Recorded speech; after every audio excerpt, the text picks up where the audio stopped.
Hi everyone, welcome back once again to my channel. My name is Oma in case if you are tuning in for the first time. So in today's video, I'll be showing you guys how I was able to use a Brazilian wool to make an Afro wig for your natural hair. So if it is something that you are really interested in, please keep on watching. Please don't forget to like the video, to share the video with your family and your friends and your loved ones. Through sharing the video, you will help us to reach a larger audience. And also don't forget to subscribe if you haven't done that already. So see you guys. Love you.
So yeah, if you are still watching up to this point, you are simply amazing. Thank you so much for your support. I really appreciate. There's something I want to note here. After crocheting the hair in your net, the next thing you do is to trim it. And while trimming the hair, please do not rush, okay?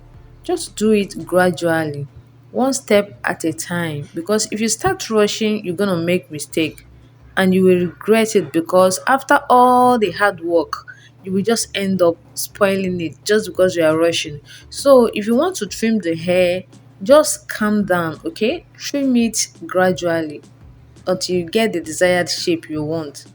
Okay? Just do it that way and you're gonna love your work at the end of the day. Alright? Thank you guys.